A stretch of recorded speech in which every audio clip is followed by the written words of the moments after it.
반갑습니다. 하루마감 인사드립니다. 오늘 하루도 수고하신 여러분께 읽어드릴 책은 서동욱 작가님의 단편소설 당장 필요한이라는 작품인데요. 오랫동안 아버지와의 연락을 끊고 지냈던 마리. 하지만 어느 날 갑자기 아버지가 살해당했다는 전화를 받게 되는데요. 아버지가 살해당한 현장에 아버지의 시신을 처음으로 발견한 한 아이가 있었고, 여러 가지 사정으로 인해 어쩔 수 없이 그 아이와 마리가 불편한 동거를 시작하게 되는데, 과연 이 이야기는 어떻게 전개되는지 지금 바로 들어보시죠.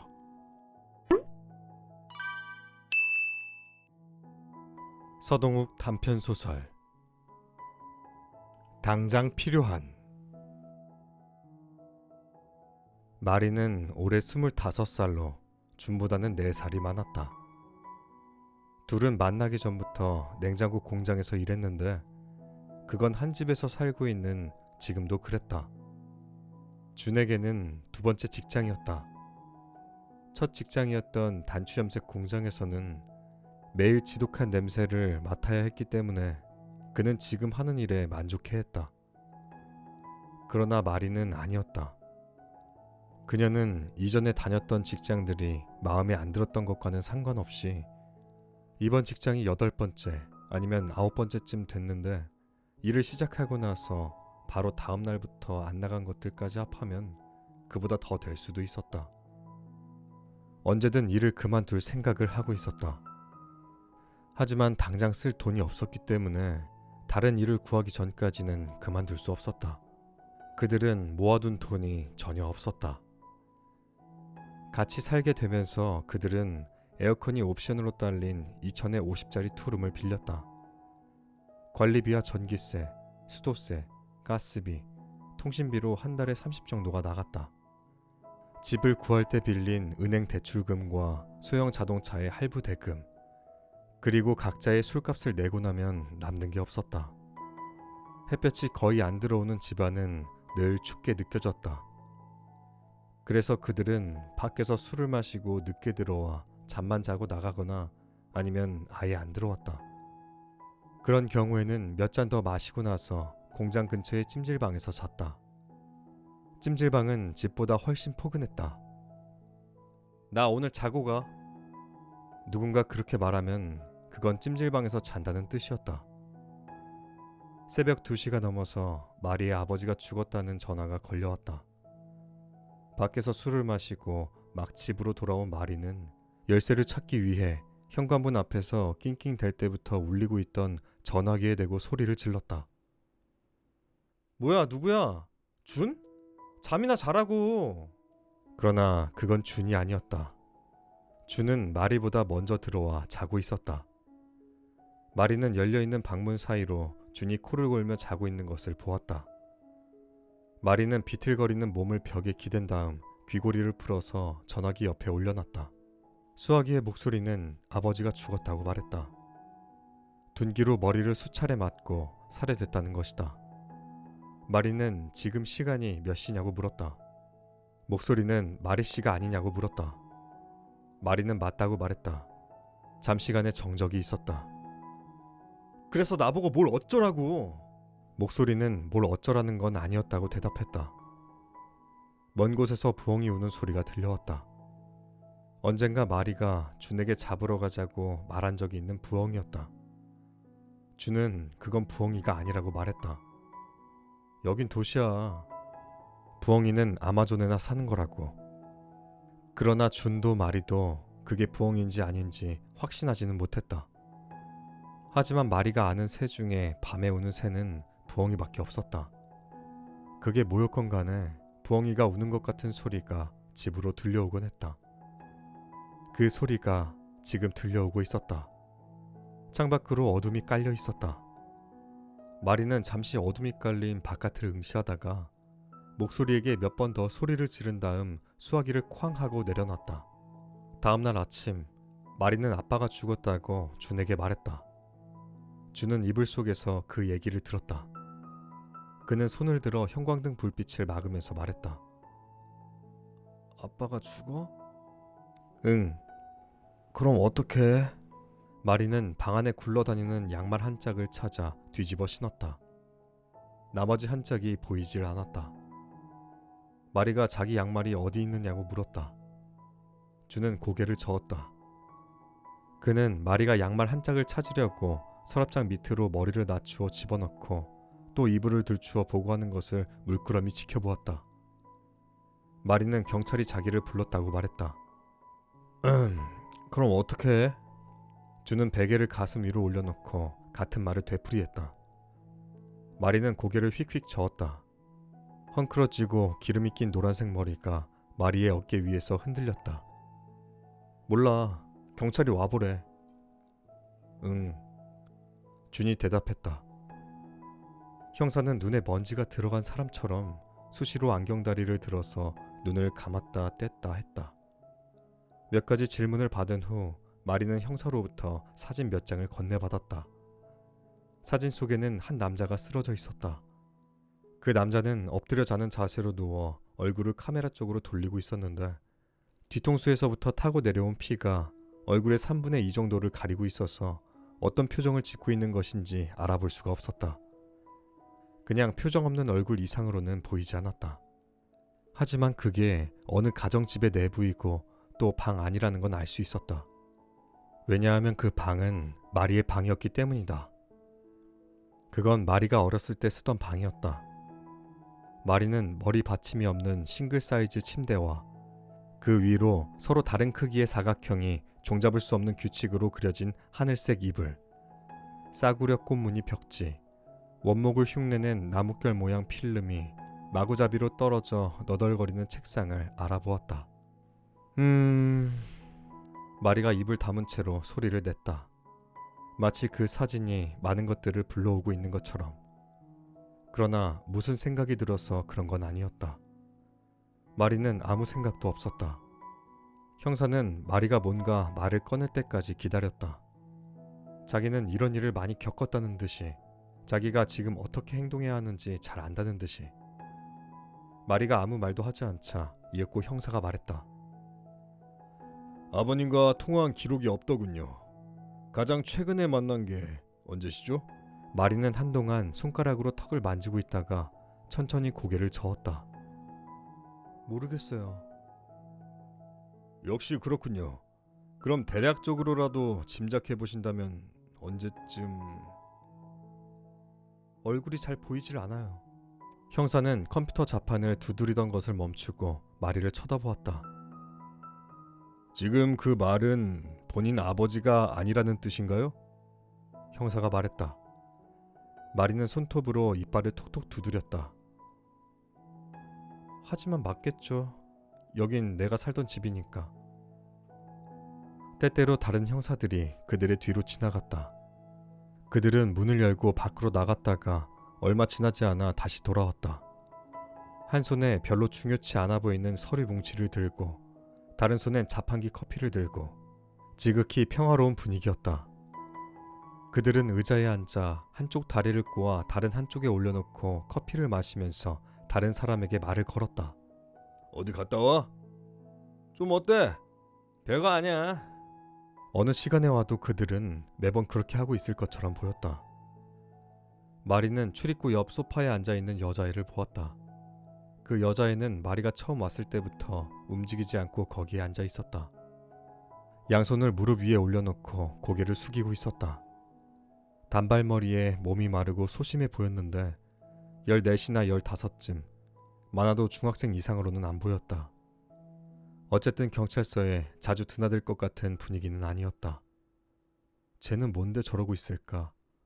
마리는 여자애를 가만히 쳐다보다가 다시 형사에게로 시선을 돌렸다. 집 나온 지는 10년쯤 됐어요. 정확히 언제인지는 나도 몰라요. 그때 이후로는 본 적 없어요. 마리가 형사에게 말했다. 형사는 자판을 두드려 마리가 하는 말을 그대로 받아 적었다. 마리는 집을 나오고 나서 한참이 지난 후에 셀프 주유소에서 주유기를 손에 쥐고 걸어가는 남자를 본 적이 있었다. 그 남자는 보라색 구형 액센트 쪽으로 걸어가 미리 열어놓은 주유구에 주유기를 꽂아 넣었다. 그리고 그 옆에 서서 담배를 피웠다. 흙탕물이 여러 번 튄 것 같은 운동화, 먼지를 뒤집어 쓴 검정색 야구모자, 기름줄이 주유구에 꽂힌 채로 진동하고 있었다. 그 남자는 주유가 끝나고 나서도 담배꽁초가 완전히 사그라질 때까지 물고 있었다. 기름 따위는 중요한 일이 아니라는 듯이, 자기는 담배를 물기 위해 여기에 왔다는 듯이. 마리는 그 남자가 누군지 한눈에 알아보았다. 아빠였다. 그러나 그 얘기는 형사에게 하지 않았다. 아버지가 평소에 원한 관계를 가진 사람이 있었습니까? 몰라요. 어머니는 어떻게 된 겁니까? 나보다 먼저 집을 나갔어요. 전화나 문자가 온 적은 없습니까? 엄마와 아빠 둘 중에 누구요? 아무튼 그땐 휴대폰이 없었어요. 누구에게든 전화가 올 일이 없었죠. 곤란하게 됐습니다. 형사가 고개를 흔들었다. 그러니까 그쪽 말씀은 아는 게 전혀 없다는 말씀이시죠? 네, 그렇군요. 이거 아주 곤란하게 됐어요. 그는 그 말을 반복했다. 그러면서 그는 몇 가지를 더 설명했다. 사망자가 맞은 부위와 횟수, 직접적인 사인, 다른 이유 없이 망치로 맞아서였다. 용의자 확보에 어려움을 겪고 있다는 것 등등. 그러나 그것은 추정일 뿐 확실한 것은 아니었다. 확실한 것은 그가 죽었다는 것뿐이었다. 그것만은 확실했다. 이제 뭘 하면 되죠? 현장에 가보셔야죠. 지금은 안 돼요. 아직 시신이 그대로 있는데요. 마리는 입을 다물었다. 형사는 다시 한번 안경 다리를 들고 눈을 깜빡였다. 누군가 자판을 두드리는 소리가 들렸다. 다른 사람의 소리였다. 그녀는 그 사람에게 힐끗 눈을 돌렸다. 형사이거나 아니면 그냥 여기서 일하는 어떤 사람이거나 알 수는 없었다. 또 그걸 아는 게 중요한 것도 아니었다. 그러나 마리는 그 사람이 두드리고 있는 자판의 내용을 상상하고 있었다. 한밤중에 벌어진 살인. 남자는 여느 때처럼 소파에 앉아 술을 마시고 있다. 그때 누군가 뒤로 다가간다. 잠자코 있는 뒤통수를 망치로 후려친다. 남자는 쓰러진다. 쓰러진 남자의 머리를 향해 다시 망치를 휘두른다. 왜 그랬는지 모른다. 어쨌든 막노동으로 먹고 살던 그 남자는 그렇게 죽었다. 마리는 갑자기 머릿속에 엉뚱한 생각이 떠올랐다. 냉장고를 만들러 가야지. 그게 내가 할 일이지. 지금은 안 돼요. 마리가 말했다. 그날 저녁에 마리는 준과 함께 옛날 집에 도착했다. 마리는 올 필요가 없다고 말했지만 준은 자기도 가고 싶다고 말했다. 형사는 먼저 와서 기다리고 있었다. 그는 어두운색 카키색 판초 우위를 입고 서 있었다. 날씨가 추워서 현장에 남아있는 걸 껴입었다고. 묻지도 않았는데 그는 설명했다. 마리는 형사가 앉아있는 모습만 봤었다. 그 사람은 자기 의자에 앉아서 일할 때보다 훨씬 작고 왜소해 보였다. 한 165cm 정도 정강이까지 내려온 판초 우위가 그의 다리를 더 짧아 보이게 만들었다. 그는 햄버거 가게에서 포장할 때 줄 것 같은 종이봉투를 손에 들고 있다가 마리에게 주면서 말했다. 혹시 몰라서요. 현장에 토사물이 남으면 곤란하거든요. 문 앞에서 경찰 둘이 담배를 피우고 있었다. 그들은 마리 일행이 다가오자 담배를 등 뒤로 돌려 감췄다. 우린 괜찮아요. 피우세요. 준이 친절을 베푸는 듯이 말했다. 형사는 출입금지 테이프를 손으로 잡아서 들어 올린 다음 마리에게 고개를 끄덕였다. 마리가 허리를 숙이고 안으로 들어갔고 준이 뒤따라 들어왔다. 마리 일행이 안으로 들어가자 그들은 다시 담배를 피우면서 이야기를 나누기 시작했다. 소파와 텔레비전이 있었다. 그것은 마리가 떠나오기 전 모습 그대로였다. 그것들뿐만 아니라 모든 것이 그대로 있었다. 벽지의 무늬, 바닥의 색깔, 천장의 색깔, 그 안에 들어있는 것들 모든 게. 마리가 살았던 집이 그대로 있었다. 그리고 방 안에는 남자가 바닥에 누워 있었다. 그는 사진에서 본 대로 등이 보이게 고개는 옆으로 돌리고 누워 있었다. 두 팔은 차렷 자세였다. 사진보다 피의 붉은 색깔이 좀 더 선명하게 보였고 사진보다 여러 군데로 튀어 있었다. 어때요? 본인 아버지가 맞지요? 형사가 말했다. 준은 마리를 쳐다봤다. 마리는 형사를 쳐다봤다. 마리가 고개를 저었다. 형사의 금태 안경 속에서 동공이 커다랗게 변했다. 아니라고요? 맞겠죠? 마리가 말했다. 확실하게 말씀해 주셔야 하는데요. 형사가 말했다. 맞아요. 확실해요. 마리가 말했다. 그는 사망자 확인 동의서를 꺼냈다. 준이 받아서 마리에게 건넸다. 마리는 그걸 받아들고 잠시 동안 그 안에 있는 걸 읽었다. 그리고 사인했다. 준이 잠시 목청을 가다듬더니 말했다. 혹시 보험 같은 건 없었나요? 형사는 팔짱을 꼈다. 그는 준을 위아래로 훑어보았다. 없었어요. 마리는 사인한 종이를 그에게 건넸다. 그는 마리가 사인한 종이를 받아들고 서류철에 끼워 넣었다. 그리고 좀 전에 담배를 피우고 있던 두 경찰에게 턱짓으로 신호를 보냈다. 그러자 한 명이 무전기를 들고 말했다. 들 것 가져와. 밖은 추웠다. 해가 떠 있는데도 추웠다. 봐야 할 사람이 있어요. 형사는 집 밖에서 그들의 일이 끝나기를 기다리고 있던 여자아이를 데려왔다. 마리는 그 아이가 경찰서에서 소파에 얌전히 앉아있던 바로 그 아이라는 것을 알았다. 이 학생이 피해자를 잘 알았다는군요. 집에서 청소를 해주는 아르바이트를 했답니다. 가사 도우미 같은 거요. 그렇지, 제이? 제이가 고개를 끄덕였다. 시신을 가장 먼저 목격하고 신고한 사람도 이 학생입니다. 마리가 여자애를 응시했다. 그러자 제이는 고개를 숙였다. 혹시 아버지에 관한 궁금한 것이 있으면 제이에게 연락하세요. 자세히 알려줄 겁니다. 그런 건 자식의 권리니까요. 그들은 집으로 돌아왔다. 준은 중간에 맥도널드에 들러 세트로 된 햄버거를 사서 차 안에서 저녁 대신 먹었다. 마리는 준에게 주의를 줬다. 감자튀김 먹고 아무데나 만지지 마. 차 안에 기름 자국 나잖아. 집으로 돌아왔을 때 마리는 준이 조금 전에 있었던 일에 대해 말하고 싶어 한다는 것을 알았다. 그런 건 처음 봤어. 준은 양손으로 동작을 만들어 보이면서 이렇게 돼 있었단 말이야. 이렇게 말하려고 했다. 나도야. 정말 아빠 맞아? 맞는 것 같아. 그럼 어떡해? 준은 아침 했던 말을 다시 했다. 달라질 건 없어.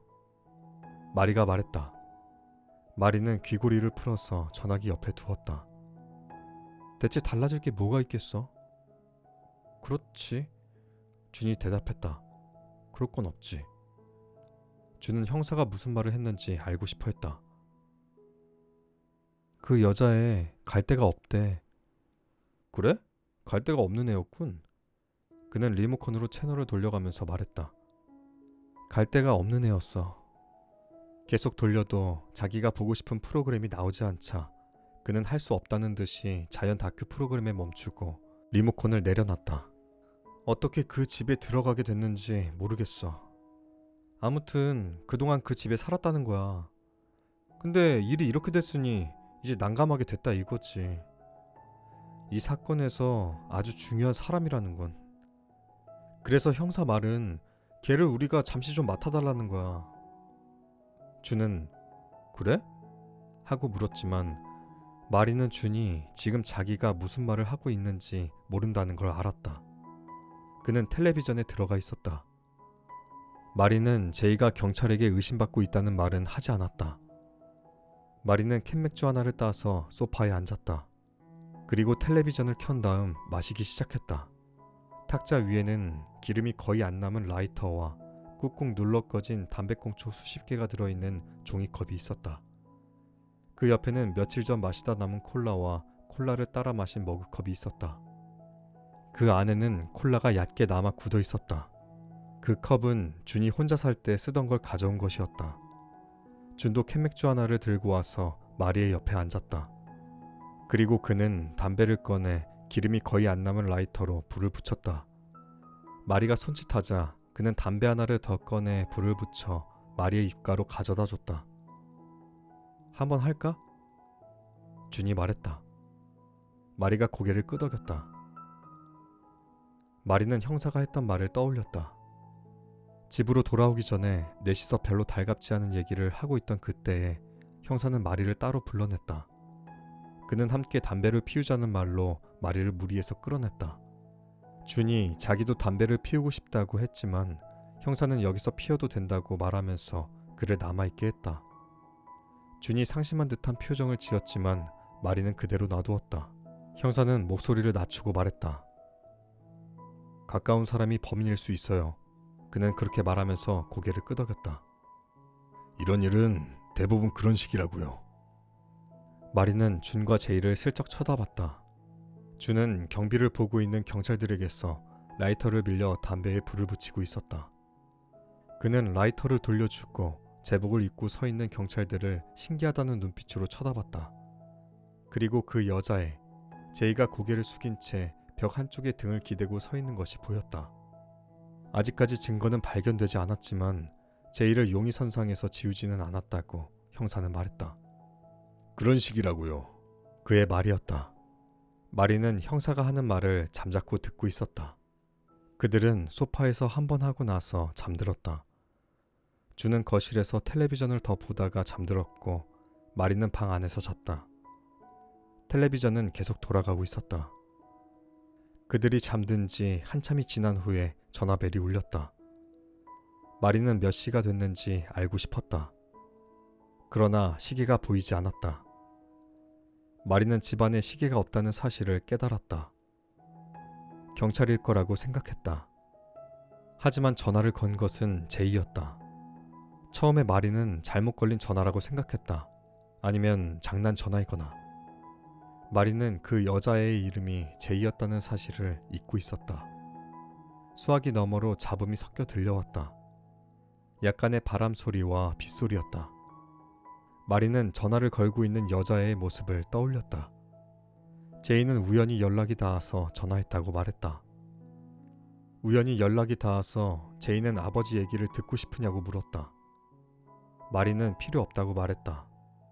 그러자 제이는 말을 멈췄다. 둘은 한동안 아무 말도 하지 않았다. 제이가 입을 달싹거리는 듯한 소리가 들렸다. 마리는 제이의 다음 말을 기다렸다. 그러나 제이는 아무 말도 하지 않았다. 켜져 있는 텔레비전이 보였다. 마리는 리모컨을 눌러서 텔레비전을 꺼버렸다.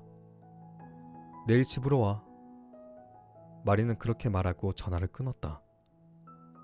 다음날 일이 끝나고 차를 타고 집으로 돌아오면서 마리와 준은 제이가 오는 것에 대해 얘기했다. 난 애들이 싫어. 준이 말했다. 내가 애였을 때도 애들이 싫었어. 진짜 어린애는 괜찮아. 말도 할 줄 모르는 애들. 근데 말하기 시작하면 싫다고. 걔도 싫을 거야. 차창 밖으로 전깃줄이 여러 줄 엉켜있는 전봇대가 보였다. 차가 앞으로 전진해 감에 따라 새로운 줄이 텔레비전 주파수 화면처럼 나타났다. 마리는 아무 말 없이 창밖을 보고 있었다. 무슨 생각에 잠겨 있는 건 아니고 그냥 창밖을 보고 있었다.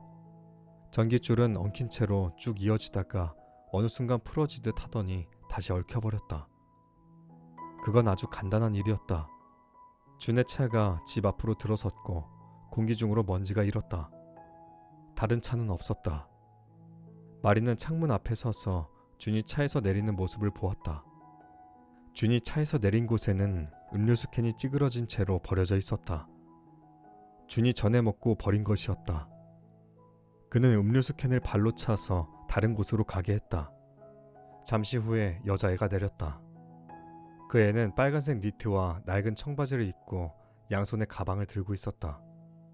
준이 뭔가 설명을 하는 듯이 손을 뻗으며 말하는 모습이 보였다. 그날은 일요일 오후였다. 제이를 태우고 오는 준에게 마리는 뭔가를 해줘야 하는 건지 물었다. 뭐를? 준이 말했고 마리는 전화선을 손가락으로 비비 꼬았다. 왜 있잖아. 먹을 거 같은 거 말이야. 몰라? 물어볼까? 아니야 됐어. 마리와 준 외에는 아무도 이 집에 들어온 적이 없었다. 마리는 그 사실을 준이 문을 붙잡고 서서 제이에게 들어오라고 말할 때 깨달았다. 들어와, 준이 말했다. 제이가 양손에 가방을 들고 들어왔고 마리는 안녕? 이라고 말했다. 제이의 얼굴이 붉게 물들었다. 제이는 고개를 꾸벅 숙여 인사했다. 그들은 텔레비전을 보면서 피자를 시켜 먹었다. 텔레비전 앞에서 웃고 떠들면서 피자를 잘라 먹고 피클을 집어먹고 콜라를 마셨다. 마치 다음에 일어날 일은 생각해 본 적 없는 사람들처럼, 뭐가 뭔지 모르겠다는 사람들처럼. 마리는 종종 준을 쳐다봤다. 준은 즐거워 보였다. 또 제이를 쳐다봤다. 제이는 준이 웃으면 따라 웃고 웃지 않으면 가만히 있거나 주변을 둘러봤다. 냉장고나 바닥에 깔린 카펫, 싱크대에 쌓인 그릇 같은 것들, 별로 걱정할 것은 없어 보였다. 무슨 걱정을 한단 말이지? 마리는 고개를 흔들었다. 그리고 다시 텔레비전에 집중했다. 얼마 안 가서 밤이 왔고 일요일은 금방 지나갔다. 넌 저 방에서 자. 우린 이 방에서 잘 테니까. 마리가 이 집에 있는 두 방 중 하나의 문을 열어줬다. 둘의 방보다 약간 더 작은 방이었다. 하지만 어느 방이나 크게 다를 것은 없었다. 어차피 지저분하기는 마찬가지였다.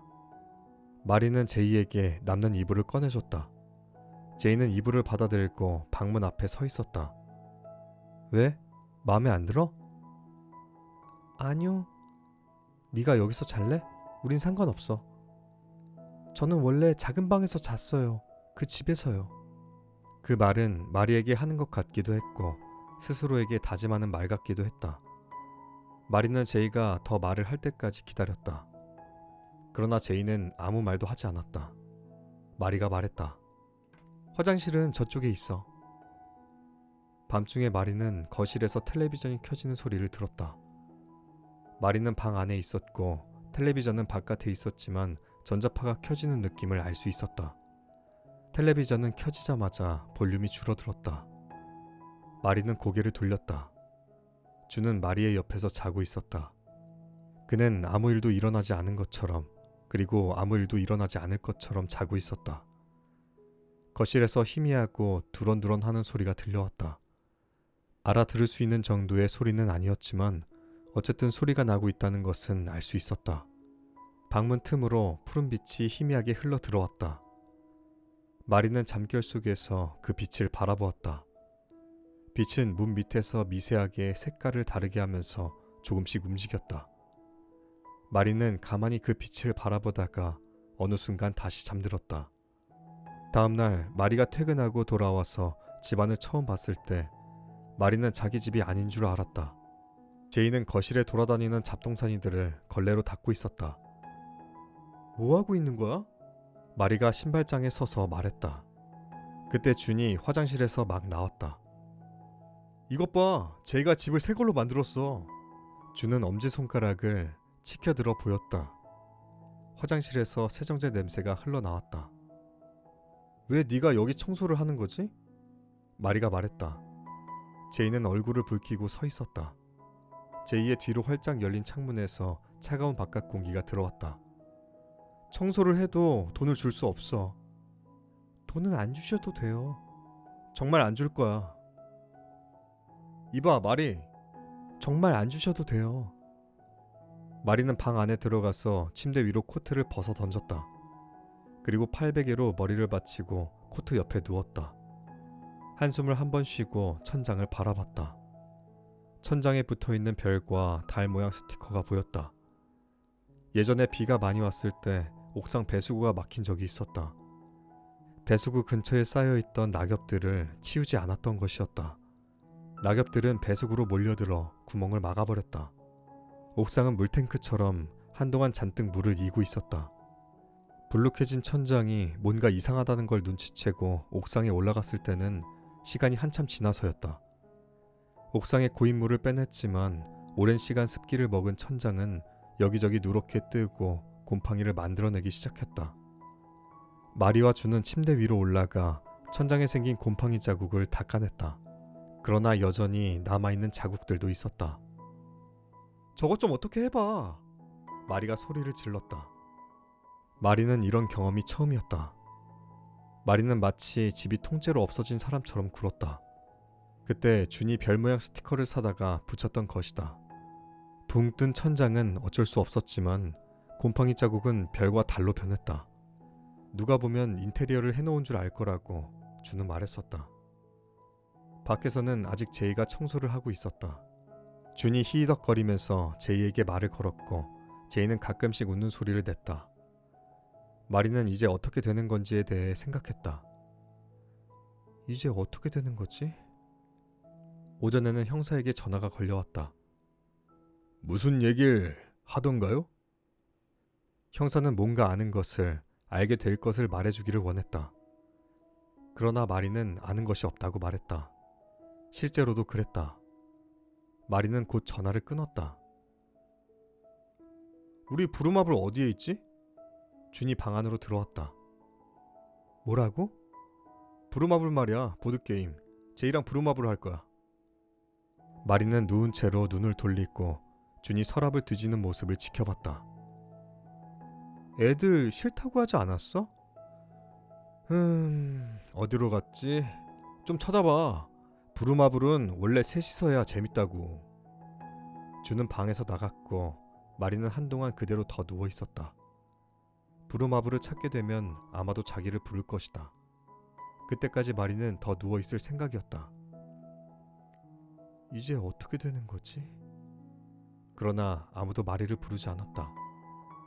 마리는 그대로 잠이 들었다가 얼마 후에 깼다. 화장실에 가고 싶었다. 창밖으로 달이 떠 있었고 텔레비전 소리가 들려왔다.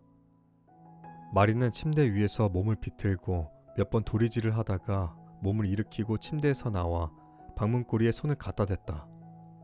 그러자 텔레비전이 꺼지고 문이 닫히는 소리가 들렸다. 마리가 화장실에 갔다 왔을 때 준은 소파 위에서 자고 있었다. 마리는 제이의 방문을 열었다. 안 자고 있는 거 알아. 제이가 뒤집어 쓰고 있던 이불을 슬며시 내렸다. 잠이 안 오니? 봐도 돼. 괜찮아요. 난 볼 거야. 마리는 맥주를 갖고 와서 텔레비전을 켜고 바닥에 앉았다. 작은 소파여서 앉을 자리가 없었다. 옛날 영화가 하고 있었다. 처음 보는 것이었지만 복장이 촌스럽고 화면이 흐릿한 게 옛날 영화였다. 누가 총을 들고 있었다. 인연을 쏴버릴 테다. 총을 든 사람이 말했다. 할 테면 해보시지. 또 다른 사람이 말했다. 정말 쏠 테다. 제이가 천천히 방문을 열고 나왔다. 그녀는 마리와 준을 번갈아 쳐다보고 바닥에 무릎을 굽혀 모으고 앉았다. 준은 여전히 자고 있었다. 너도 마실래? 마리가 물었고 제이는 잠깐 멈칫했지만 곧 고개를 끄덕였다. 마리는 냉장고에서 맥주를 꺼내다가 제이에게 줬다. 처음엔 목이 좀 아파. 하지만 곧 익숙해지지. 그들은 말없이 텔레비전을 봤다. 총을 든 사람은 계속해서 쏘겠다고 협박하고 있었다. 인질로 잡힌 여자는 살려달라고 소리쳤다. 총을 안 든 남자가 담배를 피워 물고 그에게 씩 웃어 보였다. 어디 한번 해보라고. 그렇게 말하는 것처럼 보였다. 마리는 담배를 피워 물었다. 그리고 리모컨을 한 손에서 다른 손으로 옮겨 쥐었다. 마리의 시선은 계속 텔레비전을 향해 있었다. 우리 아빠는... 마리가 말했다. 인생은 어떻게 될지 모르는 거라고 말하곤 했지. 다음 일을 생각해 놓지 않으면 뭐가 뭔지도 모르게 상황이 닥쳐버린다고 말이야. 술을 마시고 와서 내 방문을 열고 이렇게 말했어. 자, 마리. 내일은 어떻게 할 건지 생각해 봤니? 그럼 나는 아무 대답도 할 수 없었어. 내일은 어떻게 할 거냐니? 도대체 무슨 대답을 한단 말이야? 제이는 텔레비전을 보고 있었다. 제이의 얼굴은 금세 붉어져 있었다. 제이는 마리의 말이 들리지 않는 것처럼 보였다. 어쩌면 정말 못 들었을 수도 있었다. 내일은 어떻게 되는 거지? 맙소사, 난 하루 종일 냉장고를 조립해. 냉장고에 있는 반도체가 뭔지 알아? 제이가 마리를 향해 붉은 얼굴을 돌렸다. 난 그게 뭔지도 몰라. 그게 뭔지 내가 어떻게 알겠어? 마리는 담배 연기를 천장을 향해 내뱉었다. 담배 연기가 천장을 맴돌았다. 세상에, 냉장고라니. 난 내가 냉장고를 만들게 될 줄은 꿈에도 몰랐어. 마리는 거실을 흘낏 훑어봤다. 거실은 달빛과 텔레비전 빛으로 물들어 있었다. 마리는 고개를 돌려서 제이의 얼굴을 봤다. 자신과는 아무것도 닮은 것이 없는 그 애를. 밤에는 어딜 돌아다녔던 거야? 어두워지면 네가 그 집 주변을 걸어다녔다는 걸 본 사람들이 있어. 제이는 뭔가 생각에 잠겨 있는 것처럼 보였다. 무슨 말을 할지 궁리하고 있는 것 같기도 하고 자기가 뭘 하고 있었는지 정말 생각해보고 있는 것 같기도 했다. 제이? 마리가 말했다. 네? 제이가 말했다. 네가 죽였는지 안 죽였는지는 중요하지 않아. 하지만 경찰은 네가 뭘 했는지 궁금해하고 있어. 그리고 그게 중요한 거야. 마리는 담뱃재를 바닥에 털었다. 그리고 맥주를 길게 한 모금 더 마셨다. 제이도 맥주를 더 마셨다. 제이의 얼굴은 이제 완전히 붉어져 있었다. 어젯밤에는 그 집에 다녀왔어요. 제이가 말했다. 거긴 왜? 마리가 말했다. 당장 필요한 것들을 가져왔어요. 여기에 당장 필요한 거요. 그거 지금 나 들으라고 하는 말이야? 뭐가요? 아니야, 됐어. 마리는 고개를 절레절레 흔들었다. 담배를 물고 있던 남자가 담배를 바닥에 버렸다. 남자는 담뱃불을 발로 비벼서 껐다. 총을 든 남자가 여자를 풀어줬다. 풀려난 여자는 울면서 도망쳤다. 아! 제이가 말했다. 제이는 손가락으로 부엌을 가리켰다. 마리는 제이가 가리킨 방향으로 고개를 돌렸다. 냉장고 위에 뭔가가 있었다. 제이가 일어나서 의자를 받쳐놓고 냉장고 위에서 뭔가를 끄집어냈다.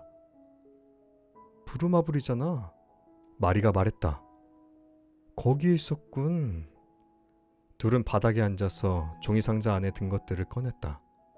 흰색, 노란색, 검정색 말들과 주사위 2개, 100만원, 1000만원짜리 돈들이 쏟아져 나왔다. 준비됐어? 아직도 할 생각이 있는 거 맞지? 제이가 고개를 끄덕였다. 좋아. 그럼 난 화장실에 갔다가 맥주를 더 사올 테니까 그동안 준을 깨워놔. 아직 견딜만 했지만 점점 더 추워지고 있었다. 마리는 지퍼를 올려 목까지 채우고 양쪽 주머니에 각각 손을 집어넣었다. 달이 높이 떠 있었다. 별은 보이지 않았다. 마리는 걸어가면서 숨을 크게 내쉬어 입김이 나오는지 시험해봤다. 그러나 어두워서 잘 보이지 않았다. 마리가 맥주를 사들고 집에 돌아왔을 때 제이와 준은 바닥에 앉아서 부루마블을 하고 있었다. 마리는 맥주가 든 비닐봉지를 소파 끝으로 던졌다. 그리고 소파에 앉아 맥주를 따서 마셨다.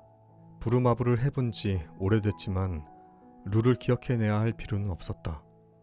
그냥 주사위를 던지고 말을 옮기면 된다. 처음에는 각자에게 얼마간 돈이 주어진다. 하지만 건물을 사기 시작하면 돈은 곧 바닥이 날 것이다. 다시 돈을 채우려면 몇 바퀴는 돌면서 남의 땅을 피해 다녀야 한다.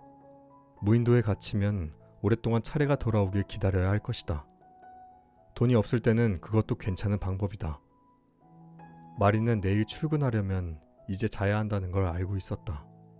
준이 다시 주사위를 던졌다. 이어서 제이가 주사위를 던졌다. 마리는 말이 다른 곳으로 옮겨지는 모습을 보고 있었다. 오늘도 끝까지 들어주신 여러분께 너무 감사드리고요. 그럼 이만 하루 마감 인사드리겠습니다. 평안한 잠 주무세요.